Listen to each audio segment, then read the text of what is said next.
अस्सलामु अलैकुम वरहमतुल्लाहि वबरकातुह। मैं मोहम्मद इम्तियाज़ पलामवी। मुअज़्ज़ज़ नाज़रीन, आप इस हकीकत को अच्छी तरीके से जान रहे हैं। आपने ख़बरों में ये बातें पढ़ी होंगी, पढ़ते होंगे, वीडियोस देखते होंगे, सुनते होंगे कि हर रोज़ दारुल उलूम देवबंद पर ख़तरात के बादल मंडलाते रहते हैं। वो दारुल उलूम देवबंद जिसने दुनिया के कोने कोने में प्यारे आका सल्लल्लाहु अलैहि वसल्लम की लाई हुई शरीयत को पहुँचाने में एक अहम रोल अदा किया है, जिसने दुनिया के कोने कोने में इल्म नबवी की शमा को रोशन किया है, उसी दारुल उलूम देवबंद पर शरपसंद अनासिर की तरफ से हर रोज़ नए नए तरीक़े अपना करके हमले किए जा रहे हैं। कभी दारुल उलूम देवबंद के किसी फतवे को बुनियाद बनाया जाता है, कभी बहिश्ती ज़ेवर का नाम लिया जाता है, कभी दारुल उलूम देवबंद की किसी इमारत को गैर कानूनी बताया जाता है, कभी कहा जाता है कि फ़लाँ इमारत का नक्शा पास नहीं हुआ है, कभी कहा जाता है कि वहाँ की ज़मीन के कागजात दिखाओ, कभी कहा जाता है कि यहाँ से फतवे गलत निकलते हैं, कभी कहा जाता है कि यहाँ पर लड़ाई झगड़े की बात होती है। तरह तरह के बहाने बनाकर दारुल उलूम देवबंद को निशाना बनाया जाता है। कोई जहर फैलाते हुए कहता है कि दारुल उलूम देवबंद को बुलडोज़र चला दिया जाए, मिसमार कर दिया जाए, नऊज़ बिल्लाहि मिन ज़ालिक। तो अब सवाल ये है कि ऐसे पुरआशोब माहौल में, ऐसे ख़तरात के वक्त, जबकि चारों तरफ से दारुल उलूम देवबंद को घेरने की कोशिश की जा रही है, दारुल उलूम देवबंद को क्या करना चाहिए? क्या दारुल उलूम देवबंद सिर्फ दिफा ही करता रहे या इसके अलावा भी कोई करने के कुछ और काम हैं? उम्मीद है कि इस सिलसिले में अरबाब दारुल उलूम रात दिन की अनथक मेहनत और कोशिश के ज़रिए इस मसले को सुलझाने में लगे हुए हैं। मुल्क हिंदुस्तान के चुनिंदा अशख़ास व अफराद वहाँ पर मौजूद इस मसले को हल करने में लगे हुए हैं।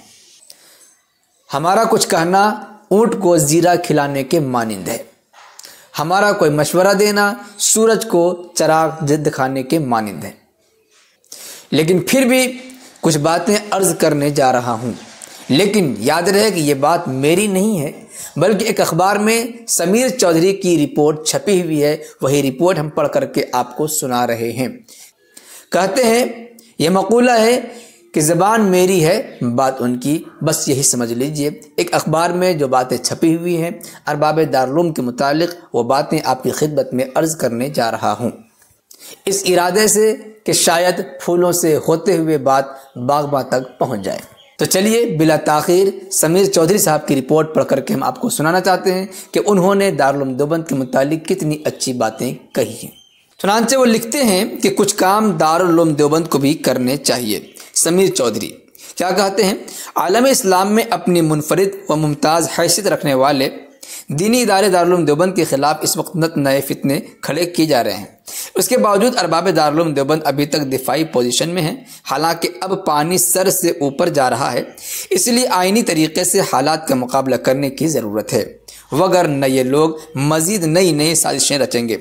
अगरचे इस अजीम इदारे को कोई नुकसान नहीं पहुँचेगा इंशाअल्लाह, लेकिन ज़िम्मेदार और उम्मत इन वक्ती उलझनों का शिकार ज़रूर होकर रह जाएंगे। जैसे कि आप जानते हैं, हर माह औसतन एक ऐसी खबर आ ही जाती है जो दारुल उलूम देवबंद के ख़िलाफ़ बड़ी साजिश का शाखसाना मालूम होती है।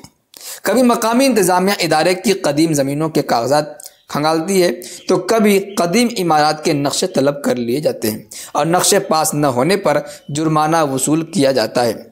कभी दारुल उलूम देवबंद को इंग्लिश ज़बान का मुखालिफ बताकर निशाना बनाया जाता है, तो कभी फतवों और बहिश्ती ज़ेवर जैसी किताब को लेकर इस इल्हामी इदारे को टारगेट किया जाता है।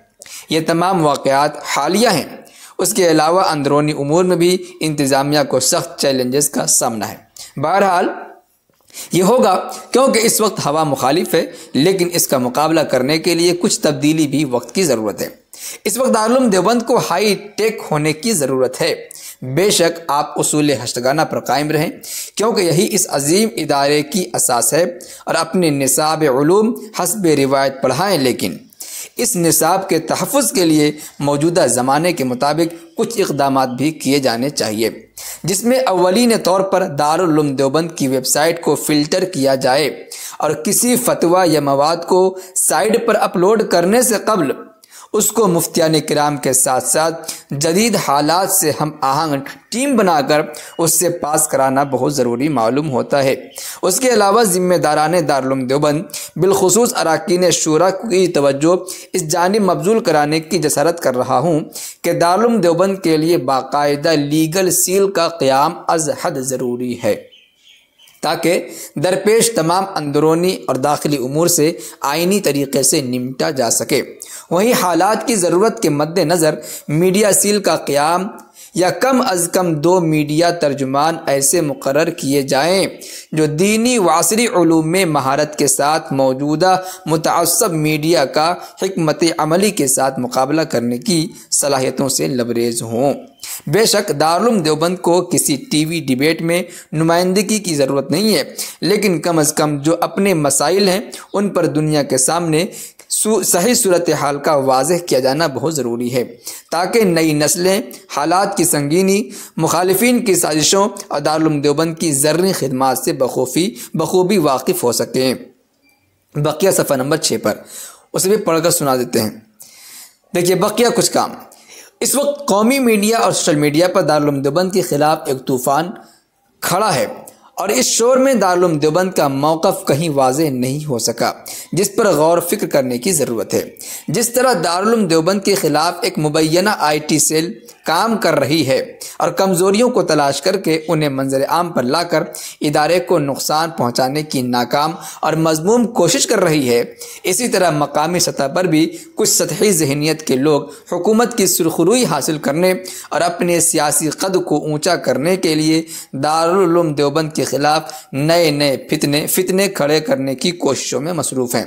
हालांकि ये लोग बखूबी वाकिफ़ हैं कि मुल्क की आज़ादी इसी दारुल उलूम देवबंद की देन है और यहाँ के हज़ारों लाखों उलमा ने आज़ादी वतन के लिए अपना सब कुछ कुर्बान कर दिया, लेकिन मौजूदा हुकूमत को ये तारीख़ी हक़ाइक़ पसंद नहीं है। इसलिए मीडिया में ऐसे शोशे खड़े किए जा रहे हैं ताकि दारुल उलूम देवबंद जैसे अजीम इदारे के वक़ार को मजरूह किया जा सके। इसलिए अरकान शूरा और ज़िम्मेदारान दारुल उलूम देवबंद से मुअद्दबाना इल्तिमास है कि इस जानिब तवज्जो फरमाएँ, क्योंकि दारुल उलूम देवबंद के ख़िलाफ़ उठने वाले फितनों से मिल्लत इस्लामिया हिंद इस वक्त सख्त तशवीश और फ़िक्रमंदी में मुब्तला है। वैसे सिलसिले में पूरी बातें आपने सुनी है, आपकी क्या राय बनती है कमेंट बॉक्स में ज़रूर लिखें। वीडियो को लाइक करने के साथ खूब शेयर करें ताकि दुनिया के कोने कोने तक ये बात पहुँच सके और फूलों से होते हुए बात बाग़ तक पहुँच सके। शुक्रिया, जज़ाकल्लाह। अस्सलामु अलैकुम व रहमतुल्लाहि व बरकातुहू।